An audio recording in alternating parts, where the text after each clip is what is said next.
Hello everyone. We have returned to the land of troll hunters to pick up from where we left off and see the factions that I left out for 2 months. Sit back, relax, and let's enjoy some wisdom, shall we?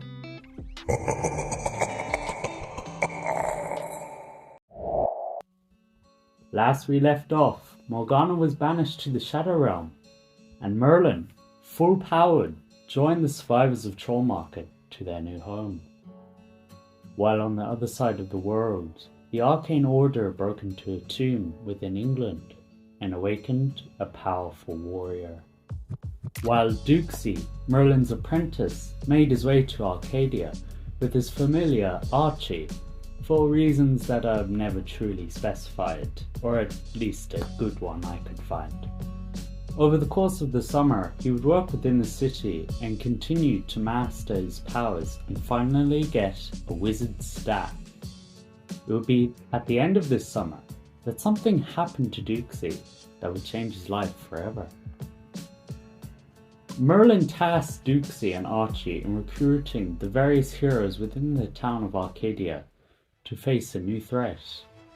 While establishing their new home, Merlin, Jim and Cull were attacked by an unknown assailant and a horde of shadow muppets. This attacker would bear the Aquila of Camelot. Jim's amulet would be struck by this assailant, causing Jim incredible pain. To combat this, Merlin encased Jim within a crystal to prevent the pain and stop the shard in the amulet from creeping closer to his heart. He then transported himself, Jim and his friends to Arcadia by his flying castle, which he happened to have all this time. They would all reunite with Toby, Arg and Steve at Merlin's bookstore in Arcadia. Duxie would arrive later after failing to find the aliens or changelings and would comment on how these children would be of no use. This conversation would be interrupted by a horde of shadow imps, and the crew were forced to retreat to Merlin's floating castle. There, Duxie and Archie took in the majesty of Camelot, and how it hadn't changed since they left. Merlin would quickly brief them on what had happened while they were away, and how he was planning to travel to the past, and discover who the masked warrior that attacked them was. They would again be interrupted by the unknown assailant and the Arcane Order, with Merlin's friend sacrificing his life in order to free them. This short break allowed Duxie to power the time machine, Heart of Avalon, in creating a portal to the past, but the Arcane Order prepared their final strike, causing the jump to be cut in half. Duxie, Claire, Steve, and Jim would be thrust into the past and captured by the then alive Arthur, good Morgana, and past Merlin. Each of them would be split up. Jim, who got free of the crystal, was sent to the dungeon, as at the time Arthur was fighting a vicious war against Gunmar. Claire was sent to work with Morgana, that's gonna go well, Duxie to the past Merlin, and Steve to the knight Lancelot. Each struggled at first, but slowly grew to be accustomed to the situation. Duxie, on the other hand, had to get rid of his past self and attempt to grab the time map. Wow, I read my name, guys. But he was quickly discovered by the current day Merlin, past Merlin, whatever you want to call him. Duxie would explain to Merlin on how they had been stranded there and that they had been sent by present day Merlin, or future Merlin, on a mission. Merlin believed them but would shovel them to the side, especially after they helped him escape, setting off a chain of events where Arthur died. But there was another vision, where Morgana was a hero and Jim made peace with Arthur on behalf of the trolls. Duxie would attempt to put this future into action, by mending the broken relationship between Arthur and Morgana. The Morgana from the past was different from the one that Claire knew. She still had the ambition, but not the heart of the monster she knew. Morgana in the past would fight with Arthur due to the mistreatment of magical beings like herself, and how they were no more dangerous than what he put them out to be.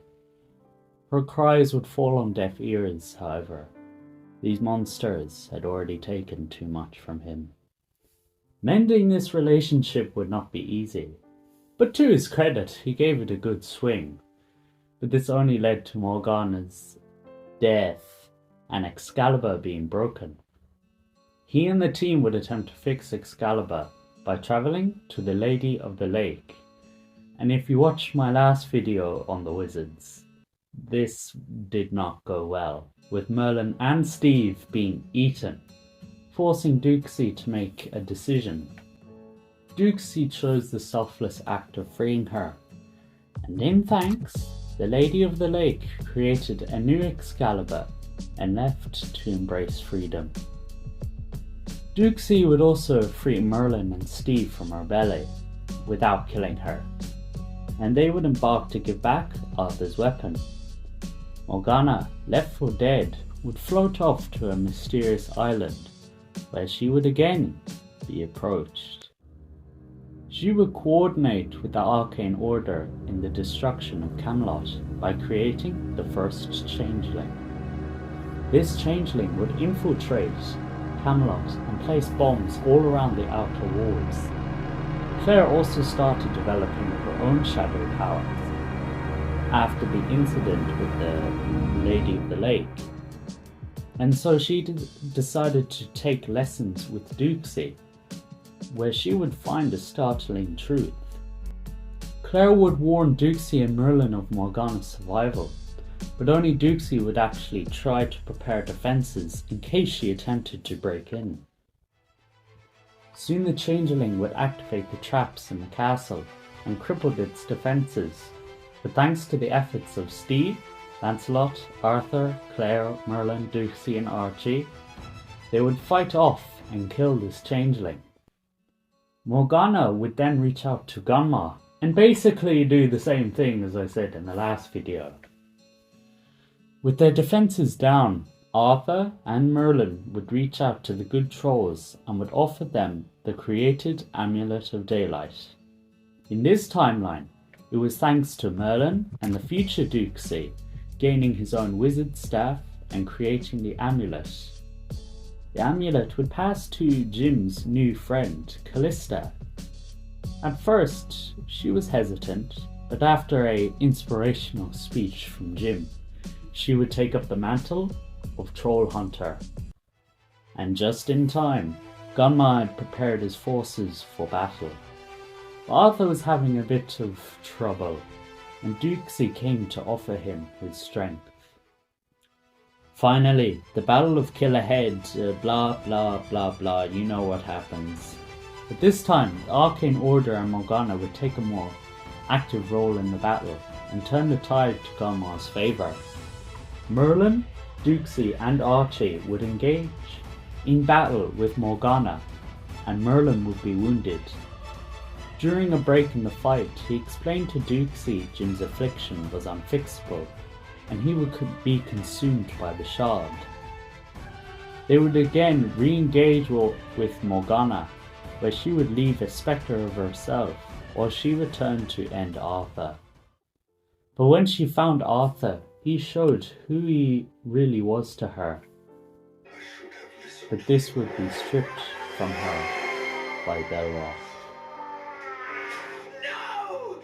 In anger, she would renew the fight against Merlin and Duxie and Arch. Merlin would be knocked out, leaving Duxie and Arch to finish the fight, and it would be Duxie who imprisoned Morgana till the current day.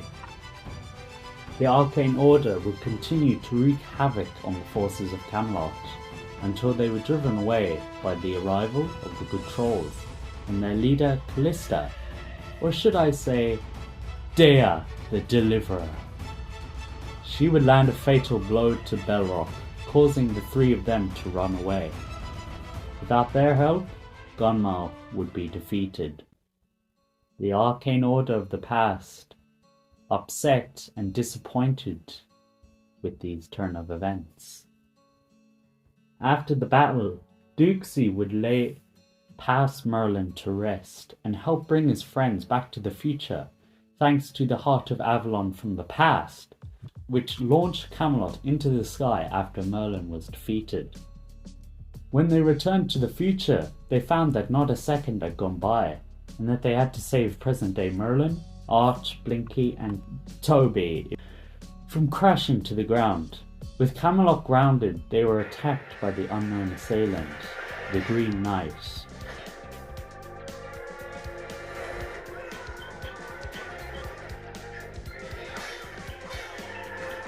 He would easily overpower Arg, Toby, and Knight Steve, so Jim sacrificed himself.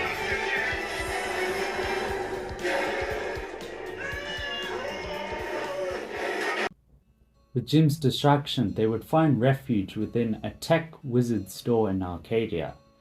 If you're wondering about them, I can't tell you anything as they don't have any lore. Sad face. The survivors would coordinate with each other, deciding if they should save Jim or protect Nari, who had changed sides after Merlin awoke. Merlin argued to remain hidden and protect Nari, as without her the Arcane Order couldn't use the Genesis seals. After much discussion, they agreed to save Jim, but it was too late. Jim had become a mindless brute, and his amulet was destroyed, allowing someone to pass back into the mortal realm. The mission was a failure and led to Merlin's death by the hands of the Green Knight, who in reality was Arthur. Merlin would be thrown through the window of the base, and Duxie, in a rage, blasted everyone away and flew after Merlin, cushioning their fall. Merlin in his last moments would tell Duxie to protect Nari and that he had always been a son to him, before passing away. And Nari said she felt his spirit leave this plane. With this revelation, Claire asked if she could determine where Jim's soul was, and to their surprise, it did not exist in the world. In the Shadow Realm, Claire would find Morgana. In the Shadow Realm, Morgana had become content with her life, alone, and so worked against the Arcane Order and her brother, as she was now delusioned from their path.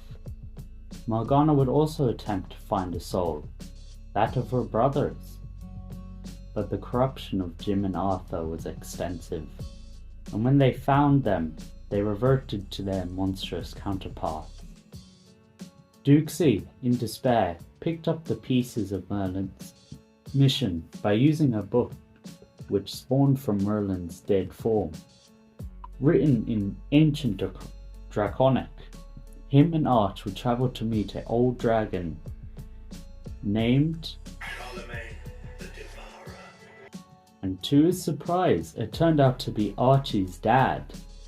Archie had told Duxie legends of his father, as he was too embarrassed by his jovial and comical nature, but he saw he had a much better parent compared to Merlin for his friend. Charlemagne was very hospitable and agreed to read the book. Yes, Sir Dukes. If anyone could figure this out, it is you. Since your reading this, clearly I'm dead. I kept many secrets close at hand, but now I entrust you with this, my final one. The Genesis seals can be reached by destroying my star. Duxie was very hesitant to destroy the staff, but relented once he thought of the lives he must save as Earth's most powerful guardian.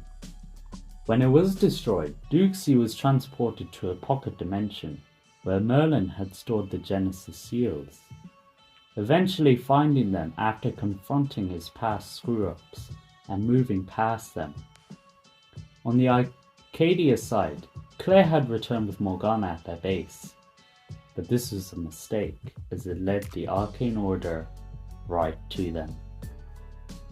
When he returned, Duxie found the base in tatters, the team gone, and Krell the only survivor. He quickly devised a plan to free his friends by offering the Genesis seals as bait, while Krell made his way to the Arcane Order's flying castle. With his charm and a bit of magic and science, Duxie trapped the Arcane Order within a time vortex. He then made his way to their base and defeated Jim and set his friends free. Morgana would insist that she fight Arthur. Though Duxie was surprised, he did not question her, and she engaged in an epic battle with Arthur, spanning from air to ground. Duxie would get everyone out, but would stay behind to deal with the Arcane Order. They also took Jim, and on their ride down, he awoke and brought them to a crash landing. Each of them would fight and try to persuade Jim back to their side, to little avail. Morgana continued her battle with Arthur. Arthur was far more powerful, but she was smarter. She passed on, and Duxie was left alone with the wizards to face the Arcane Order. The team tried to reach Jim, but it wouldn't be till Arthur's death when Jim would finally come back to them, before immediately dying and coming back to life. Duxie, however, would be shot out from the sky and would come crashing down hard. In this purgatory of sorts, Duxie spoke to Merlin, where he projected his thanks and love for Duxie, and what a wizard he has become. At the end, Duxie would be saved by Nari and reunited with the team and the now human Jim, explaining their newfound purpose and how they will weather the storm as friends. He, Nari, and Arch would depart for now to keep Nari safe, but assured to them that he would see them again. The Arcane Order not too far behind them. That's it for the Law of the Wizards till I cover the movie. Remember to like, comment, and subscribe, and may the glory of Merlin be with you always.